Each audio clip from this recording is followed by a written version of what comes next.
egingo liratek. Ongarri gehiago erabiltzearen eta hazienda dentsitate handiagoa izatearen ondorioz. Gainera, paisaiak eraldatuko lirateke eta biodibertsitatea galdu.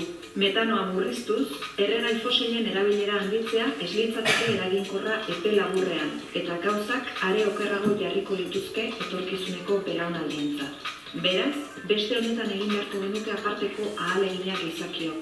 Erregai fosilak erabiltzeari uztean eta nitrogeno eta CO2 aztarna gutxiago eragiten duten elikagaiak ekoiztean.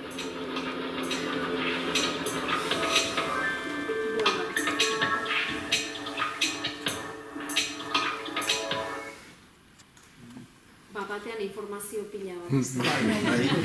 Ipini bat duzu bideo non bai. Da, poliki entzuteko eta irensteko, baina hola, azkenean mezu nire ustez argienak edo azpimarragarrienak dira edo ulertu beharrekoa ez. Alde batetik, ez da berdin metanoa isurtzea, metano biogenikoa edo erregai fosiletatik datorren CO2. Ikusi duzue, bide desberdina eramaten dute eta iraupen desberdina dute. Hori, nire ustez, ideia garrantzitsu bat. Metano abereek duten metano biogenikoa birziklatzen da fotosintesi bidez 10 urtetan. Orduan, beste ideia, egiten diren estimak, isurienak eta gas desberdinak duten efektuak eta aldatuz doaz. Esan nahi dut, 2006ko IPCC txosten horietan erabiltzen ziren indize batzuk eta erabiltzen ziren balio batzuk eta ikusi da gain estimatuta zegoela. Orduan, orain arte aberen nolabait berotegi efektuko gas isuriak egotzi zaizkien portzentai hori berez txikiagoa da. Zer gehiago, berez, abeltzantza estensiboa galtzen ari denez eta intentsiborazko joera bat ikusten denez, metano isuriak berez murrizten ari dira. Oso eskala zabalean hartuta, grafiko horretan ikusten da Europan zehari den gertatzen. Horrek esan nahi du, metano horiek isurita, kontutan hartzen ez badugu iraultza industrialak eta erregai fosiletatik datorren CO2 klima hoztu ingo litzatekeela. Beste hausnarketa interesgarri bat. Gure abeltzantza ekstensiboa desagertzen bada, abeltzantzak betetzen duen txoko ekologiko hori basa abereek, basa hausnarkariek beteko dute. Beraz, ez da murriztuko metano isuria abeltzantza ekstensiboa kentzen dugulako. Baizik, beste basa abereek erabiliko dute landaredi hori, eta horrek esan nahi du gainera landaredi hori normalean basaberek belarraz gain sastrakak eta zoitzak eta jaten dituzten ez, oreinek, orkatzek eta metano gehiago isuriko da karbonoan nolabait aberatsagoak diren bazka jango dutelako. Orduan, abereak kenduta ez da metano isuria murriztuko. Eta ez hori bakarrik, gure abeltzantza estensibotik ekoizten den okela eta esneak eta elikagai horiek desagertzen badira gure ingurutik, zer jango dugu? Jango dugu sistema intentsiboetan ekoizten dena. Orduan, abeltzantza estensiboa murriztuz edo erabat desagertaraziz lortzen ari garena da alde batetik, basa faunaren edapena, baina metano isuriak berdin mantenduko dira, eta sustatzen ari gara abeltzantza intensiboa. Horrek dituen arazo guztiekin batera. Lehen aipatu ditugunak, ongarri eta pestizida erabilera, sortzen dituzten minda eta ongar guzti horiek akuiferoak kutsatzea, beste herrialde batzuetan pentsurako elikagaiak modu intensiboan ere ekoiztea, eta orduan, hor nolabait esateko hor dago pixka bat eztabaida, zer egin behar dugu? Abeltzantza sistema hau mantendu, naiz eta badakigun badaukala inpaktu ambiental bat, baina desagertzen bada zein izango da, zer eszenatoki izango dugu aurrean, bai? Zertaz, zer gertatuko da, ez? Orduan, pixkat hori, ez? Agertoki desberdin horiek norantzagoaz edo nora joan nahi dugu, bai? Abeltzantza estensiboa arazo bat bada, arazo hori kenduta benetan gainditzen dugu arazoa, ala areagotu egiten dugu arazoa. Bai? Hori da galdera polit bat, zuekin batera eztabaidatzeko edo gogoeta egiteko. Bai? Eta, esan bezala, abeltzantza estensiboa noski erabiltzen da erregai fosila, askotan garraioagatik eta pentsu pixka bat ere erabiltzen da, behar bada. Orduan, esan nahi dut, ez da erregairik erabiltzen, baina konparazioan basabereekin, basaberek askoz erregai gutxiago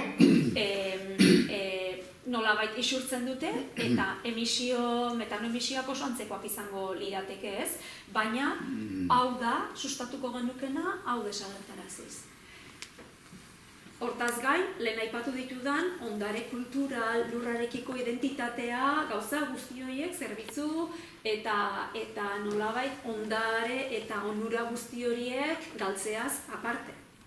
Bakarrik ingurune ikuspuntu batetik, eta ez hori bakarrik, elikadura burujabetza ikuspuntutik begiratzen badugu, guztia kanpotik ekartzi beharko genduke, gehiago ekarri beharko genduke kanpotik gainera. Menpekotasun gehiago beste herrialde guztietako merkatu eta hau da, elikadur burujabetza galduko genduke. Baina gutxi daukagu, abeltzantza sistema hau galtzen utziko bagendu, are gutxiago izango genduke. Bueno, Euskal Herrian gainbeheran doan ekoizpen sistema bada, bai? Zehari da gertatzen, gutxi gora bera eremu batzuetan, bereziki Gipuzkoa aldean eta Nafarro iparraldean, latxa esnea mantentzen ari da nahikotxo. Baina, ustiategiak hartzai pila bat ari dira polikinaka desagertzen, eta lortzen ari direna da, geratzen diren hartaldea gero eta handiagoak izatea, baina etxaldeak gero eta gutxiago. Orduan, guk aztertzen baditugu kopuruak, ematen du kopuruan ez dagoela gorabehera handirik, baina ustiategi kopurua da murrizten ari dena eta ez abere kopuru totala. Ari delako pixka bat konzentrazio bat ematen. Hori alde batetik. Orain joera ze ikusten da, esate baterako behietan, esnetako behia jendeak kendu egiten ditu eta haragitakoak jarri. Zergatik, zaintza gutxiago behar duelako, Europatik diru laguntza gehiago ematen zaielako, haragitako behiei, orduan dana lotuta doa, ez? Eta orain joera da, alde batetik, txekoek ez dute abeltzantzarekin jarraitu nahi, utzet ditzagun animali batzuk lan gutxiago emango digutenak, baina gainera subentzio gehiago ematen badute, eta hor da, bultzatzen ari dira aldaketa hori, ez? Esnetako behietatik, haragitako behietara, horrelako zera, orduan. Zergatik doa gainbeheran Euskal Herrian? Argi dago, Euskal Herriko administrazioak apostu garbia egin du eredu agroindustrialaren alde. Bestela, ez genduke panorama hau izango. Edozein lekutara, supermerkatu honditara joan, eta koste egiten da bertako produktuak topatzea. Orduan, benetan ez dago apostu bat horrelako ekoizpen sistemak sustatzeko.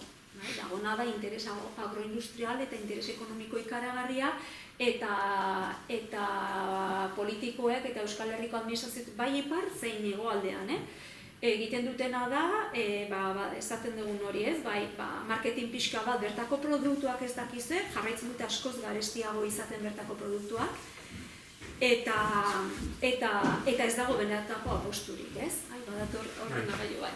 Bueno, itzein dezakegu zera gabe, bakarrik aipatu nahi dizkizuet, gaur egun ze bateragarritasun ari diren aztertzen abeltzantza eta gaur egun dauzkagun erronken aurrean.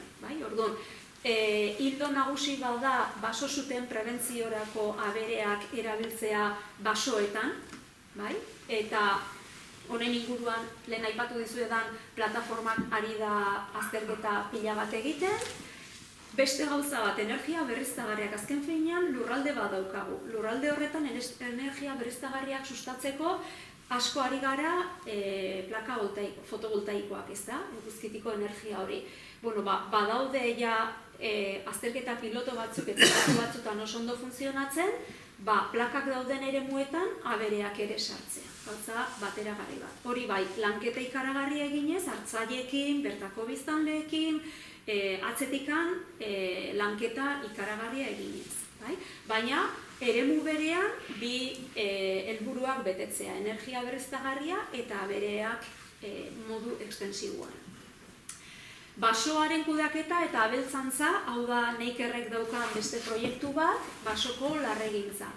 Eta helburua da batez ere erregaia, biomasa erregaia murriztea. Beti ere suteen prebentzio modura. Eta zuitzen dugu baita ere.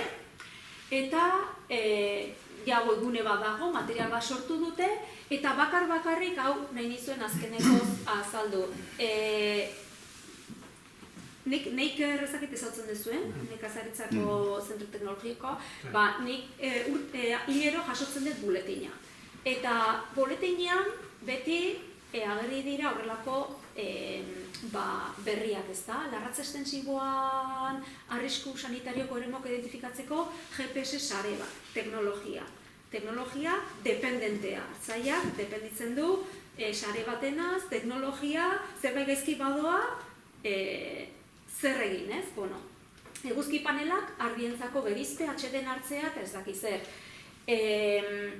Bioinformatika, datu masiboak sektoreari aplikadizeko ez daki zer, esan nahi dut, teknologia eta teknologia. Esaten dut, eta diruza guzti hau inbertitzen den teknologia honetan, benetan funtzionatzera iristen da? Eta teknologia honetan inbertitzea ongi dago, baina zergatik ez dugu inbertitzen hartzai eta abeltzainen bizitza duinean eta lanpostuak sortuz eta laguntza benetakoa emanez. Zergatik izan behar dugu hartzain teknologo dependenteak.